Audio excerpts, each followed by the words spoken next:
Olá, estamos chegando até você com mais uma célula online. É com alegria que nós recebemos vocês, sejam bem-vindos. Você fique à vontade para fazer aí o seu comentário, dar o seu cumprimento, o seu like. E também um pedido de oração, perguntas, né? Se você tiver, também pode fazer. Nós queremos responder, né? E estamos aqui vendo os acessos, portanto, fique à vontade, tá? Se você não é da nossa cidade, diga a cidade de onde você é, para que a gente possa, né, saber e te cumprimentar também. Então, nós já damos aí o boa noite para a Cícera, para a Esther, sejam bem-vindos, a Helena, né? Que bom estarmos juntos aqui nesta célula online. E eu, como sempre, estou aqui com o pastor Valdinei. Oi, pessoal, tudo bem com vocês?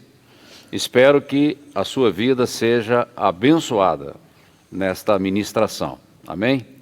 Amém, glória a Deus, né? Tudo que nós fazemos sempre leva em conta que pessoas sejam abençoadas, né? Que vidas sejam tocadas. E hoje nós vamos para o nosso estudo no capítulo 6, né, do livro A Cultura da Honra, de Dennis Silk, e nós vamos hoje estudar sobre a prioridade máxima da liderança. E como todos nós somos chamados a ser líderes, né? Começa lá com o pai e a mãe em casa, são líderes, né? Os que estão no trabalho têm líderes. Onde você vai, há sempre uma liderança, ou mesmo você pode estar exercendo a sua liderança. Quando nós voltarmos às reuniões presenciais, então cada líder de célula está liderando um pequeno grupo. E assim nós devemos, né, aprender mais e mais sobre como liderar. E nós começamos aqui com o primeiro versículo que está lá na primeira carta, né, de João 4, versículo 18, que diz: no amor não há medo. Ao contrário, o perfeito amor expulsa o medo, porque o medo supõe castigo. Aquele que tem medo não está aperfeiçoado no amor. E nós vamos ver hoje, né, a questão do medo na liderança, como isso atrapalha, né, impede que haja uma boa liderança. Então, para liderar pessoas livres, nós precisamos estabelecer aí um ambiente em que elas possam adquirir essa liberdade. E também precisamos estabelecer um governo para que elas possam manter essa liberdade. Então, o governo é muito importante porque ele vai dar essa conotação, né, de liberdade no ambiente. E a liderança, como a liderança da igreja pode produzir liberdade e não regras rígidas? Porque muitos de nós, né, principalmente os mais velhos, nós estamos vindo, né, de uma cultura de um governo rígido, com muita disciplina, muitas regras. E hoje, né, nosso propósito é transicionar para um governo onde a liberdade seja mantida.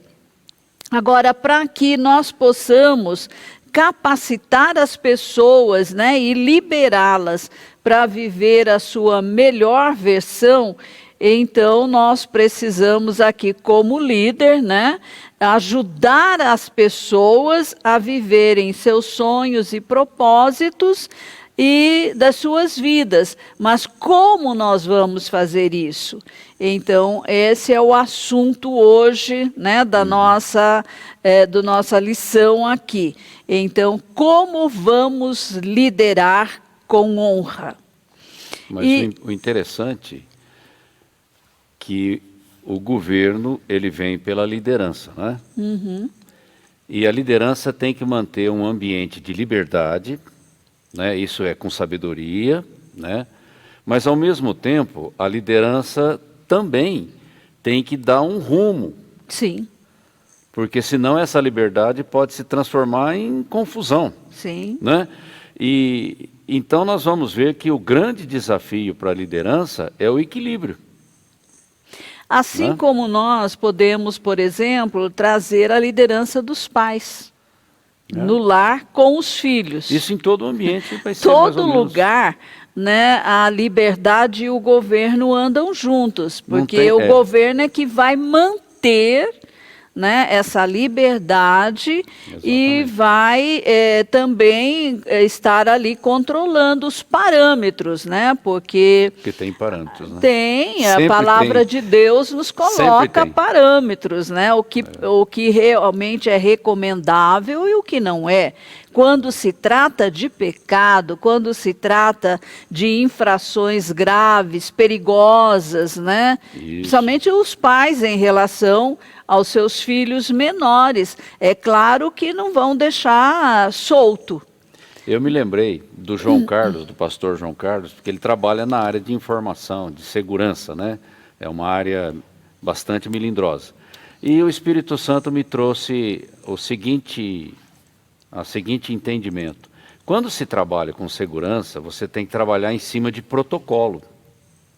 Porque não é de qualquer jeito, porque é uma atividade de alto risco. Uhum. Se a gente levar isso para a família, para o trabalho, para a igreja local, para uma casa de paz, para a célula, sempre nós vamos correr risco.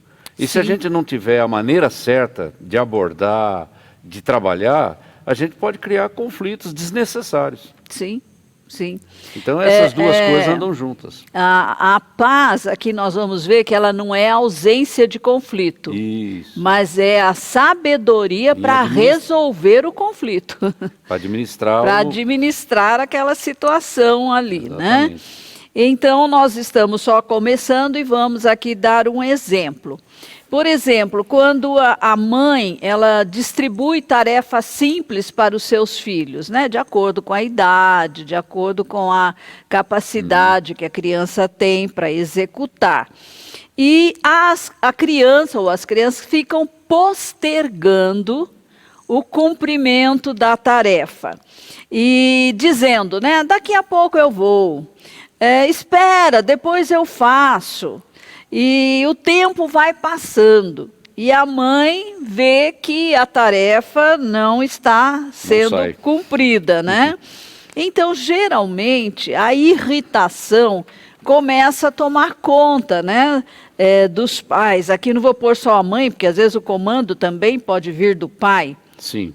E aí ele se torna igual o passarinho, né, do relógio cuco, que põe a cabecinha para fora e solta aquele comando.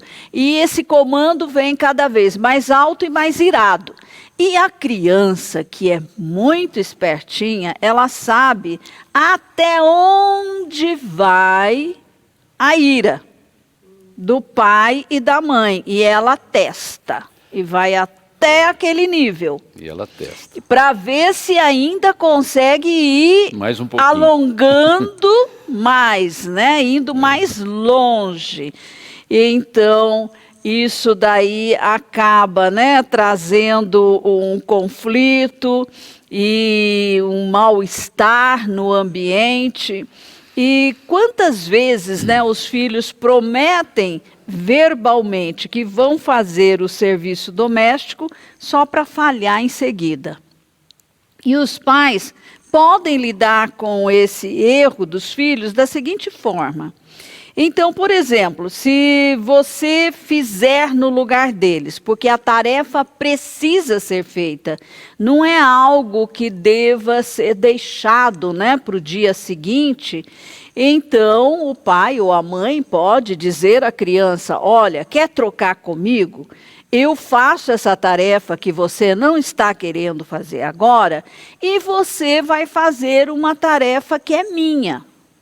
Nós trocamos, e daí 2, 3 opções, escolhe, o que você quer fazer? Você quer lavar a louça, você quer recolher o lixo, você quer pôr o quarto em ordem, ou a sala em ordem, o que você escolhe? Então, aí é um voto de confiança que você está dando para a criança, e é também uma atitude de honra para a criança. Por quê? Porque ela está tendo o direito de escolher. E é claro que se ela, né, já tem alguma experiência desse tipo de comando e de relacionamento, ela vai saber que deixar de fazer o que foi colocado para ela, que geralmente é mais simples e mais fácil, e pegar o que é do pai e da mãe, que vai exigir muito mais, então, na próxima vez que o pai e a mãe falarem, ó, pega uma tarefa minha que eu pego a sua, não vai querer, entende? Então, ela vai aprendendo pelas suas escolhas e consequências, né, dessas escolhas. Um ambiente então, de negociação. É um ambiente em que há diálogo, em que há essa negociação, podemos fazer uma troca, eu estou te honrando, te dou a liberdade de escolher, né, a tarefa que você quer fazer, nós estamos aqui todos envolvidos, todos nós temos tarefas a cumprir, podemos trocar, não tem problema, eu faço a sua, você faz a minha, sem problema, mas a criança vai aprendendo que os pais sempre vão dar as tarefas mais fáceis, né, para eles. E geralmente a tarefa dos pais é sempre mais pesadas, mais difíceis, mais cansativas, mais sujas, né, entre aspas. E então a melhor abordagem, né, do problema é permitir que as crianças sejam livres para também fazer as suas escolhas, né, e sejam responsáveis por essas escolhas. Então, para liderar assim, nós precisamos confiar nelas. Né? Sem um voto de confiança, isso não seria possível. E elas têm que aprender um outro componente, que é o relatório, né? Porque se você delega uma função, você vai querer saber como é que ela foi desempenhada, né? Como é que ela foi executada.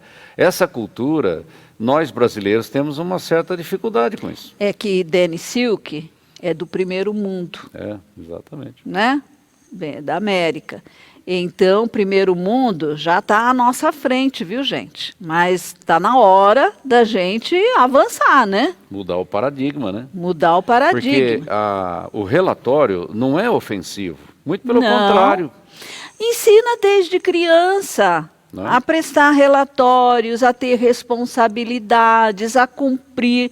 Vão ser adultos muito mais resolvidos. Isso. Sabe? Eu lembro, né? Porque eu sempre fui muito curiosa, eu sempre li muito. Gosto muito de ler. E eu lia muitos livros de autores americanos, autoras, né? Imagina, o primeiro livro que revolucionou minha vida foi A Mulher Total. E aí eu aprendi coisas que eu pratico até hoje, Ney. A administração da minha casa, ela é um estilo assim americano, não é muito brasileiro não.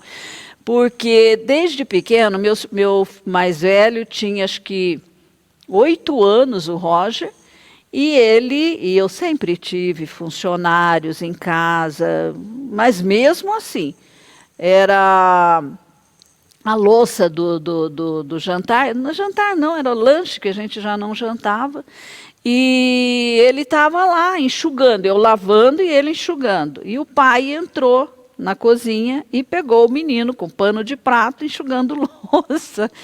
Ele teve uma reação tão forte, assim, como? Você está fazendo do meu filho um maricas? Por que ele está enxugando louça? Quer dizer, na hora ali foi errado, foi um desentendimento, né? Marido e esposa, aí vamos lá estudar, né? Vamos fazer escola de paz, vamos ler livros a respeito, para saber que todos devem participar, né, dos trabalhos domésticos. E veja, eu nem sabia que chegaria o dia em que nós não teríamos mais em funcionárias mensalistas, né? Hoje eu vivo a realidade da diarista, da faxineira. E então agora, hoje, vejam só como as coisas mudaram, né? Hoje ele enxuga louça para mim, ele lava louça, né? Mudança de paradigma.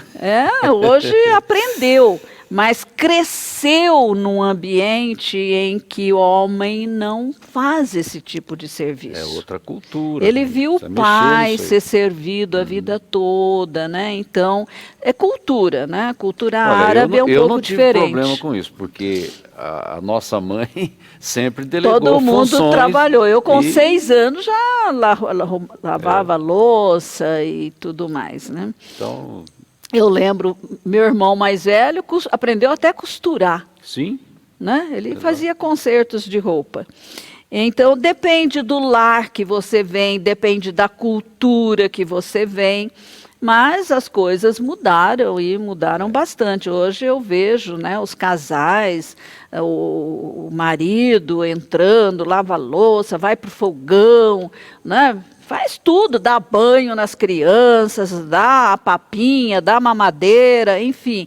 Isso realmente já é uma cultura. O mundo globalizado também trouxe isso para dentro da nossa casa, né?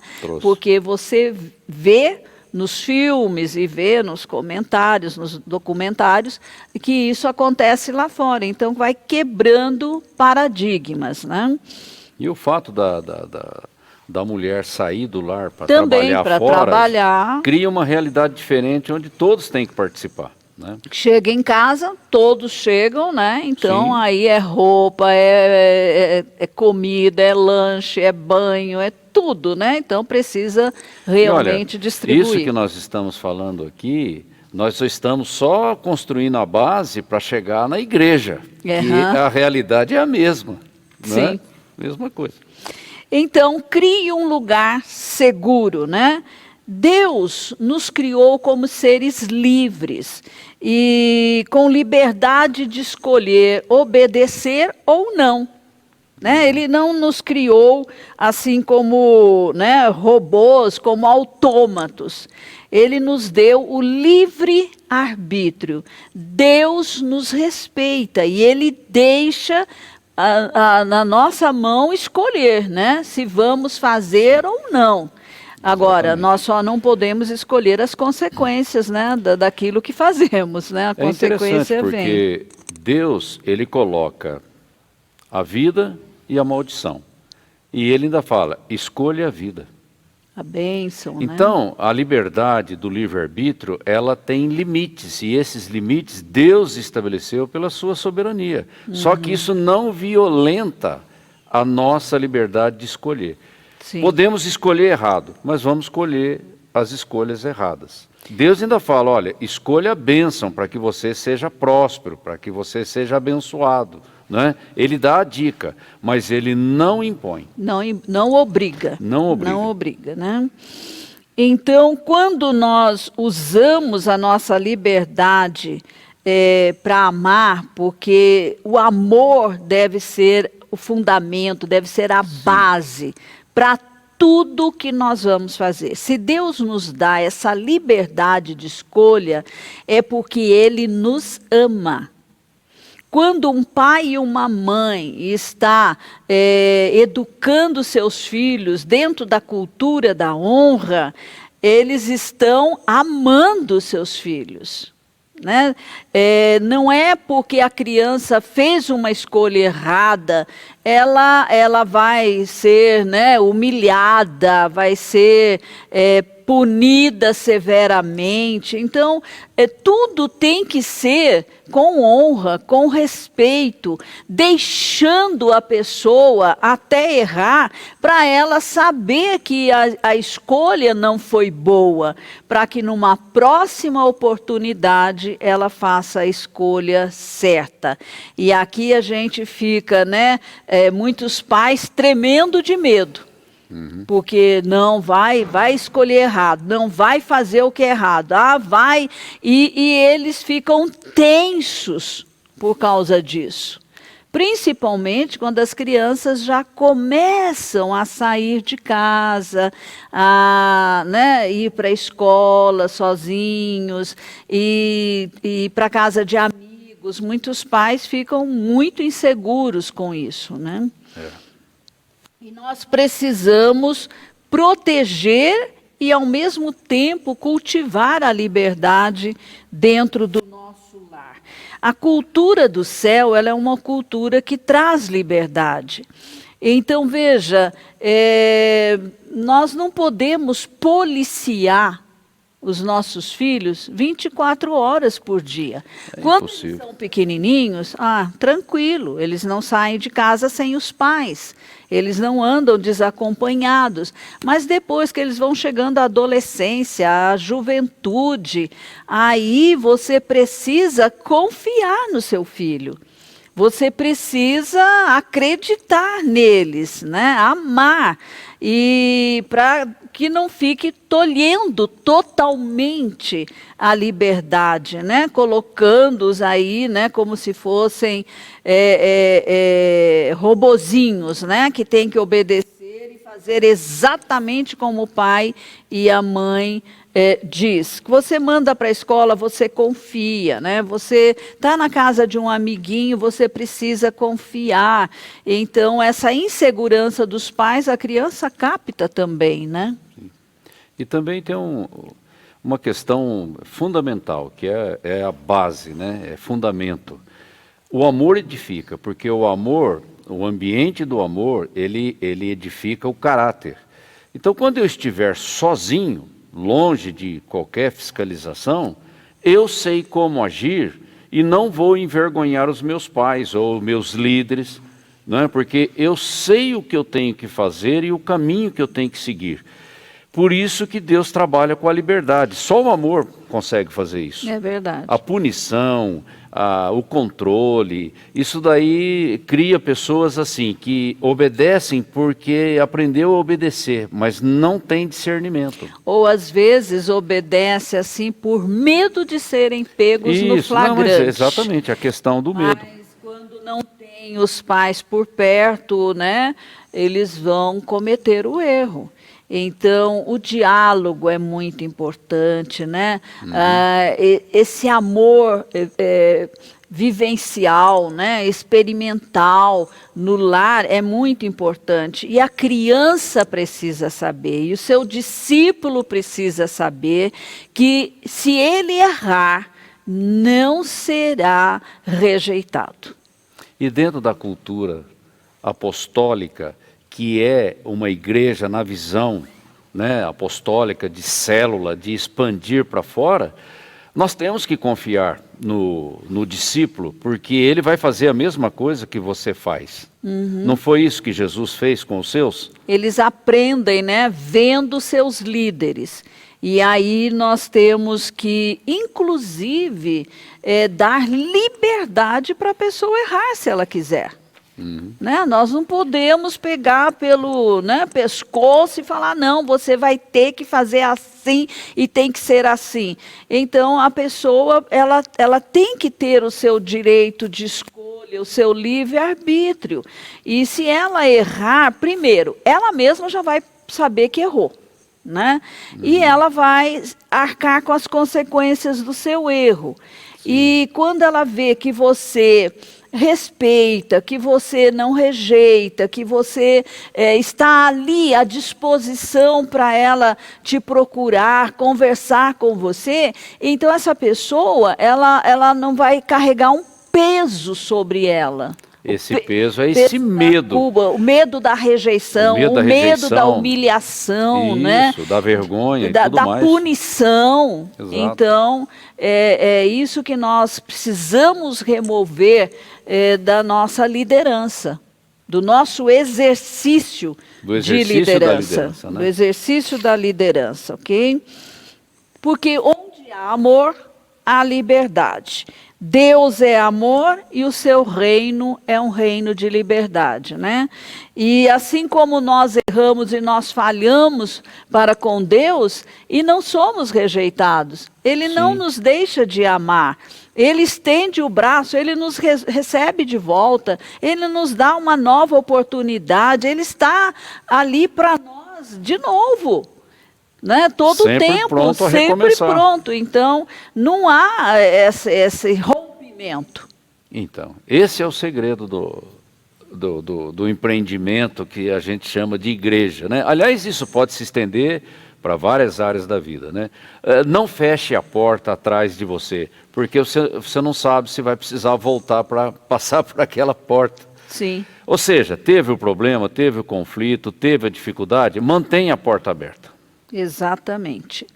E num ambiente livre, as pessoas então descobrem quem elas são e por que estão na Terra, né? Nós estamos todos aqui num processo, né, de transformação. Nenhum de nós atingiu ainda o estágio da perfeição. Estamos a caminho mas não chegamos lá ainda. Então, nós precisamos saber, né, que as pessoas falham, que nós falhamos, nós mesmos falhamos, mas nem por isso nós vamos deixar de amar, de honrar, né? E aí vamos buscar acertar da próxima vez, né? Fazer melhor. Essa é uma construção coletiva, não tem como, né? A gente está sempre recebendo as pessoas, encorajando, motivando, enfim, essa é a nossa influência. Eu gosto daquele livro que tem um título assim, como é que é? Proibido a entrada de pessoas perfeitas, algo assim, tem um título mais ou menos assim. Para a igreja, né? Isso como igreja, porque nós sabemos que não entram pessoas perfeitas aqui no nosso meio, né? Nenhum de nós pode dizer que é perfeito. Nós estamos todos em construção, né? Em transformação. E quando existe amor, existe conexão. Então não há rompimentos, não há cortes, não há exclusão.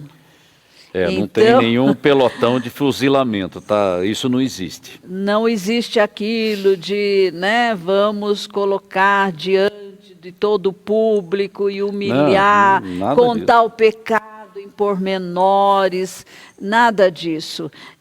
Nós vamos trabalhar com essas pessoas para que elas tenham um genuíno arrependimento e entrem nesse processo de mudança, de transformação, né? Mas nunca vão perder a conexão, nunca serão proibidas de estarem num culto, de estarem numa célula, de estarem numa reunião ministerial, nada disso, porque faz parte do tratamento a pessoa se expor, né? A palavra, ao convívio, ao amor das pessoas, isso é muito importante, ok? E se ela te procurar, a porta vai estar sempre aberta, não é?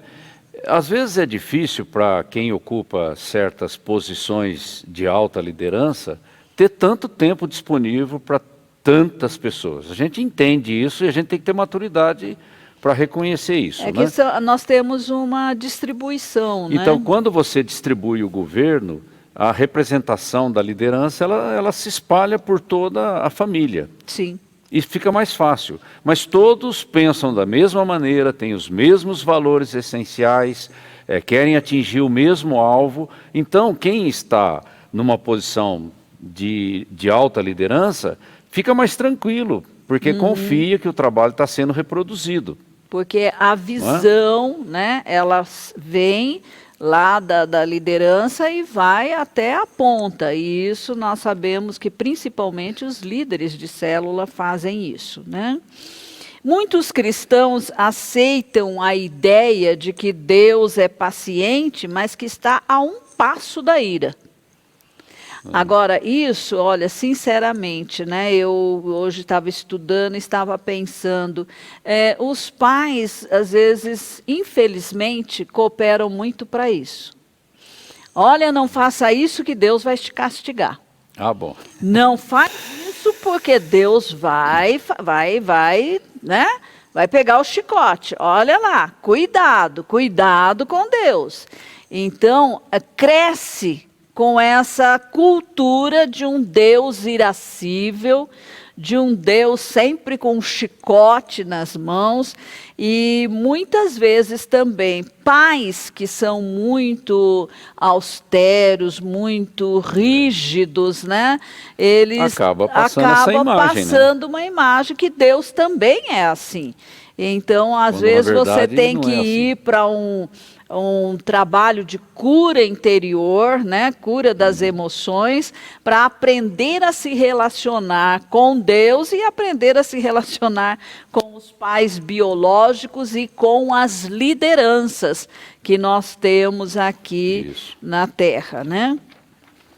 Então veja que Isaías 54:10 diz assim: porque os montes se retirarão e os outeiros serão removidos, mas a minha misericórdia não se apartará de ti, e a aliança da minha paz não será removida, diz o Senhor que se compadece de ti. Você pode imaginar uma montanha ser retirada do lugar? Então veja, haja dinamite, haja explosão, haja barulho, haja poeira para todo lado, né? É só pensar lá no Monte Sinai como é que ficou e o povo se afastou do monte, né? E Moisés ficou ali e Moisés estava falando com Deus face a face. Como você vê Deus? O que te ensinaram sobre ele? Saiba que a sua bondade e a sua paz nunca serão retirados de você, né? O que Deus tem para você é paz, é shalom. E essa palavra, ela quer dizer bem-estar físico, emocional, espiritual, quer dizer saúde, né? Ser próspero, enfim, é bênção completa. É um bem-estar completo que você tem através da paz que vem de Deus e inunda o nosso ser, né? Então, precisamos transmitir a outras pessoas quem é o Deus de fato. Sim. Quem é Deus, o Deus verdadeiro, né? Por isso nós nos relacionamos com Ele como Pai, como nosso paizinho. Nós temos liberdade, nós podemos chegar até Ele com toda a liberdade. Então, eu não sei que tipo de treinamento, né? Algumas pessoas aí podem ter tido, talvez pessoas que nos acessem que nem são da CCA, mas saiba que Deus é um Deus de perto, que Deus não é um Deus rancoroso, que Deus não é um carrasco, mas Ele é um Deus de amor, é um Deus que se compadece de nós, é um Deus que nos ama com amor perfeito. Então não fuja de Deus, não tenha medo de Deus, porque essa figura não é real, essa figura de Deus irascível, de um Deus carrasco, isso não é verdade, né? Eu prefiro me relacionar com um Deus Pai, com um Deus que me ama, que me compreende. Deus carrasco aí ninguém vai querer, é verdade, né? E se nós ficarmos insistindo em regras, e quanto mais severas são as regras, nós vamos apresentar às pessoas um Deus formal, um Deus distante, não um Deus de relacionamento. Exatamente. E isso vai ser castrante, né, na vida das pessoas. Quando, na verdade, o véu se rasgou, a sala do trono está à disposição e nós temos que ter segurança de entrar, mesmo sabendo que somos barro. E que Ele é Deus, mas Ele nos ama. Veja, ele é santo e ele nos ama. Ele é santo e por meio da obra de Jesus na cruz por nós, nós nos tornamos filhos de Deus. Exato. Veja, ser filho, amanhã de manhã eu vou falar um pouco sobre essa paternidade de Isso. Deus, tá? Então, Deus colocou no meu coração para mostrar para vocês quem Ele é. Como Ele se relaciona conosco. E principalmente mostrar aquelas pessoas que têm uma visão distorcida de Deus. Que começa com uma Que distorção de pessoas si que mesmo, dizem né? assim, ai, mas ele não se importa comigo, imagina, ele está lá ocupadíssimo, eu nem posso chegar até ele diretamente, coisas desse tipo. Não, isso não é verdade. Você pode ir à presença dele a hora que você quiser, com toda a liberdade. E Jesus, em seu ministério terreno, quando ele esteve aqui, ele veio revelar aos homens como é o Pai. Ele veio dar a conhecer, né, aqueles que estavam ali o ouvindo, aprendendo com ele, como era se relacionar com o Pai. Como Pai Gozado, mesmo. né? E é engraçado, porque ele conversava com prostitutas, ele entrava na casa de pecadores, ele tocava em leprosos, né? Um Deus santo. Como pode? Isso ofendeu a religiosidade formal dos fariseus da época. Sim. Não é? Então ele veio quebrar esses paradigmas, essas regras, essas coisas que nos excluem da sala do trono. Pelo contrário. E nós precisamos construir a cultura da honra, né? Que é a porque cultura isso faz de entrar para a sala do trono e não sair de lá. Que essa é a cultura que vem do céu, né? E vamos aprender olhando para Jesus, olhando para o Pai, né? E se às vezes os nossos pais biológicos falharam conosco, não significa que eu vou transferir isso para Deus, né? Por causa da ignorância, né? De uma da cultura falta, que eu recebi. Uma cultura que receberam. Então, nós podemos mudar a qualquer momento ao longo da nossa história, da nossa vida. Não é uma questão de idade, nada disso. Não. Basta você querer, você muda. Né? Porque você não vai mudar na sua própria força, mas nós temos o Espírito Santo que nos ajuda. Então, olha, veja, Deus criou Adão, né, e depois Eva, e ele vinha conversar com eles lá no jardim. E Adão se sentia à vontade com Deus. E é isso que Deus quer restaurar em nós, conosco, né? Esse relacionamento de intimidade, de confiança, de amor. Não foi Adão que deu nome a todas as coisas? Deus respeitou. Deus não interferiu em nada. O que ele chamou foi o nome que permaneceu. E né? mesmo depois da queda, Deus foi extremamente paciente, tolerante e já veio com uma solução. Sim. Ele podia, olha, certamente morrerás, então aqui acaba... Fulminado. Né, aqui acaba o relacionamento. Não, ele só tomou a precaução de cercar a árvore da vida. Mas ele buscou o relacionamento, a restauração. E ele que veio buscar ele que Adão. veio. Ele veio para restaurar a comunhão. Chamando, Adão, Adão, onde você está? Perceba uma coisa, o que está no coração de Deus é liberar a árvore da vida novamente. Não faz sentido cercar a árvore da vida e deixar ela cercada. Não, ele quer restaurar o homem para que ele possa ter acesso à árvore da vida novamente. Sim. Né? Então, o medo não é um elemento assim perigoso. E toda pessoa com medo não raciocina direito.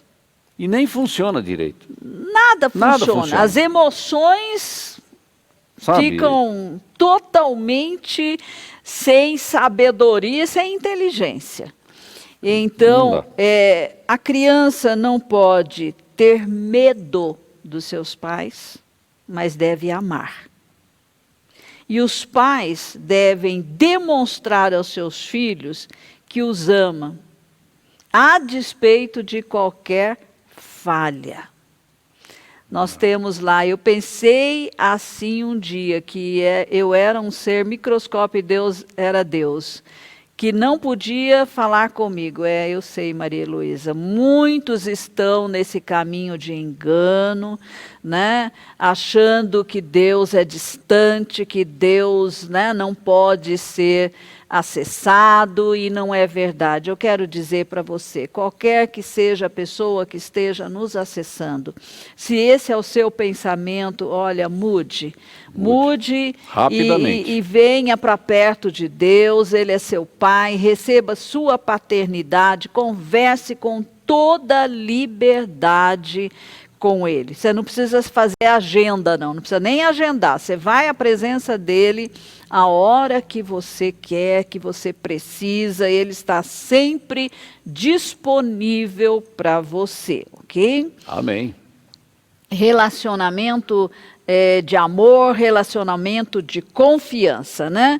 E um líder não pode também ser dirigido pelo medo, né? Medo se o meu discípulo vai errar, medo se meu filho vai falhar.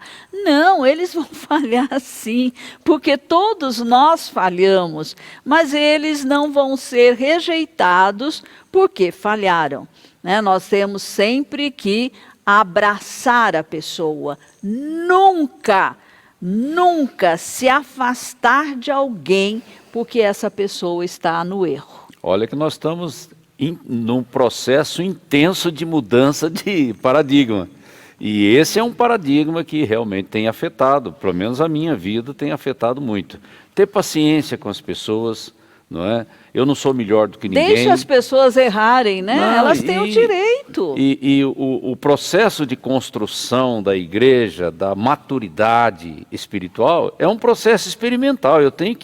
As coisas têm que acontecer. E muitas vezes, nesse experimental, a gente vai descobrir, mas assim não foi legal, devia ser de outro jeito. Vamos fazer correção de rota. Exatamente. Todo tempo nós podemos corrigir rota. Agora, nunca discriminar uma pessoa só porque ela errou. Sim. Jamais, porque Deus não fez isso, Ele não faz isso, Ele sempre procura a restauração.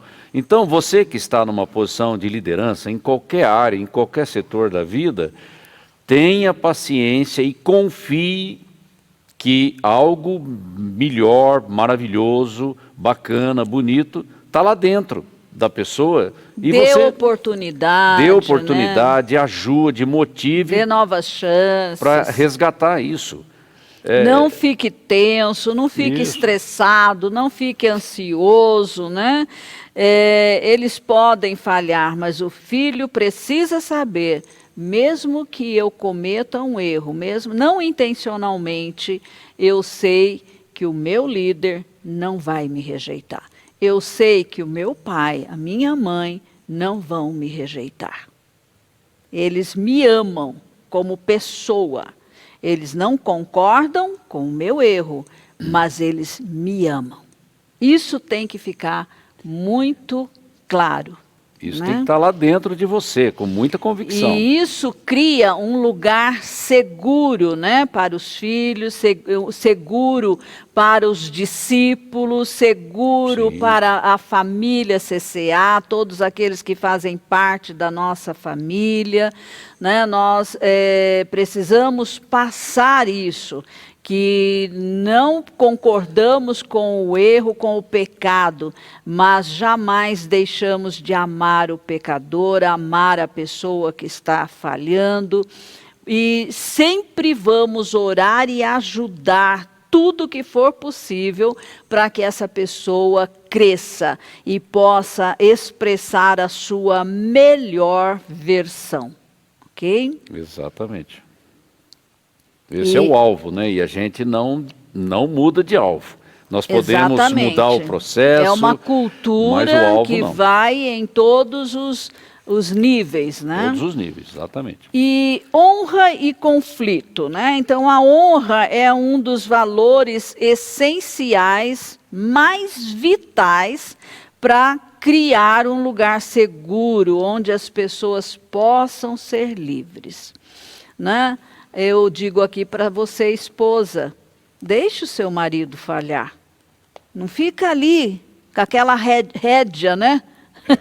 Curta, sabe? Controlando o tempo todo, ou o marido, a esposa, pais, os filhos, sabe? Porque isso gera desconforto, gera insegurança, né? Se eu falhar, meu pai não vai me amar, se eu falhar, meu líder não vai mais me aceitar. Não podemos passar esse tipo, né, de valor para as pessoas. Olha, aqui a gente tem que ser incisivo. Se eu deixo esse tipo de imagem dominar o meu coração e a minha vida passa a ser dirigida por esse tipo de imagem, eu estou dentro de uma prisão. E eu não vou ser bênção para o meu pastor, para o meu líder, lá na minha célula ou no trabalho. Vai usar máscara, provavelmente, vou né? ter que ficar disfarçando para poder manter as na aparências. frente uma coisa, por detrás isso não vai trazer outra. bênção na minha vida. Exatamente. Eu quero chegar aqui, ó, e ter o maior prazer de abraçar a minha pastora, de beijar a minha pastora, de ter uma comunhão direta com ela. Não posso ter medo dela. Eu sei que ela tem uma posição de autoridade, e eu respeito isso e eu reconheço isso, mas é a minha irmã em Cristo, e perante a graça do Senhor, somos todos iguais. Sim. Temos a liberdade, né, de errar, temos a liberdade também de confrontar com amor, nós vamos ver isso na próxima lição. Que faz parte da vida. Faz parte também, mas o como fazer é que é o importante, né? A honra protege o valor que nós damos às pessoas, mesmo quando elas são diferentes de nós. E quanta coisa diferente nós temos aqui, né? Nós somos diferentes uns dos outros e não podemos, né, impor, né, tem que ser do meu jeito. Não, cada qual precisa ser do jeito que Deus o fez, com o temperamento que tem, com as qualidades, com o chamado que Deus colocou sobre a vida dele. Deus pôs na sua vida. Nós precisamos nos receber uns aos outros. Poxa, e como, hein? Né? E honrar e respeitar um ao outro, respeitar o dom que está no outro, respeitar o chamado de Deus na vida daquela pessoa, né? Para que realmente essas pessoas sejam valorizadas, sejam honradas e nós possamos viver juntos, mas com honra. E exatamente. Então é isso que é o nosso alvo, né? Construir aqui uma comunidade onde a cultura da honra esteja presente. Concluindo, sem o valor essencial da honra, nós descobrimos que o nosso desconforto perto daqueles que optam por viver de uma maneira diferente de nós, não nos leve a impedir que eles tenham liberdade. Então, se alguém pensa diferente de mim, eu vou respeitar, embora eu não pense igual. Mas não é por isso que vamos ser intolerantes uns com os outros, né? É aí que a gente falha. Nessa hora da intolerância, da discriminação, de rejeitar as pessoas, e a gente tem que tomar muito cuidado com isso, porque esse tipo de reação não procede de Deus, é da carne, não é? E quando nós lidamos com pessoas, nós temos que respeitar a identidade dela, a dignidade dela e o destino que Deus tem para ela. Sim. Porque senão a gente joga a criança com a água do banho, junto. E não é assim que funciona. Agora veja, quando você está com uma outra pessoa, já são duas pessoas diferentes. Sim. E Deus ali no meio, tentando estabelecer... E Deus ama as duas pessoas. Do mesmo jeito, do mesmo jeito. Você está na sua casa, ali são várias pessoas, várias personalidades, vários chamados, várias, né, capacitações, habilidades, dons, talentos. Histórico, então, veja, nós precisamos nos relacionar com amor, com honra, apesar das diferenças que existem entre nós. Um filho não é igual ao outro, né? O marido não é igual à esposa, não vem do mesmo histórico, não vem da mesma cultura às vezes. Então, a honra é fundamental. Mas você precisa entender que na convivência da comunidade, eu tenho que adquirir maturidade para fazer concessões. Sim. Aprendi a estar contente, eu fiz de tudo para ganhar a todos, ou seja, doação, aí que está a essência do amor. Já não Exato. sou eu mais, já não são os meus interesses, já não é o meu histórico. Eu cedo para que o outro seja feliz. Porque eu quero que o outro seja feliz, o outro seja seja abençoado, porque eu sei que Deus é glorificado nisso. Uhum. E aí nós estamos realmente testemunhando que somos discípulos de Jesus, né? Que somos maduros, que somos libertos e promovemos a liberdade. Exatamente. Para reflexão, como você se sente quando seu filho adolescente está escolhendo opções que você jamais escolheria ou não escolheria novamente para você mesmo, que você já experimentou e viu que não dá certo? Então, um conflito aqui é inevitável. Como praticar a honra e promover o amor e a confiança? O medo não pode entrar e a liberdade precisa ser preservada. É claro que quando falamos de diferenças, não estamos falando de pecado. Mas, por exemplo, um gosta do azul, o outro gosta do vermelho. Então você não vai impor, né, a cor. Um gosta de alface, o outro gosta de rúcula. Enfim. São coisas assim, diferenças, né, entre nós que não prejudica, não atrapalha e nós devemos respeitar. E né? aprender a conviver com isso, né? Oração tem aí na sua né, a apostila. E para aplicação, que atitudes você vai tomar para poder viver a cultura da honra em sua família biológica, em sua família espiritual?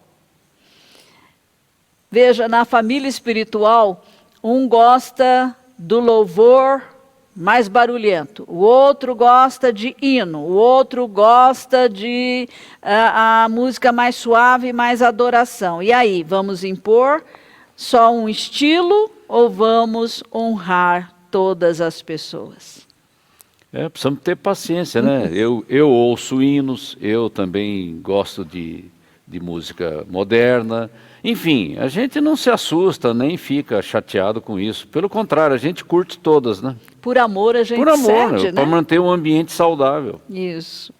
Para indicação, aprenda a usar a cultura da honra quando o conflito surgir.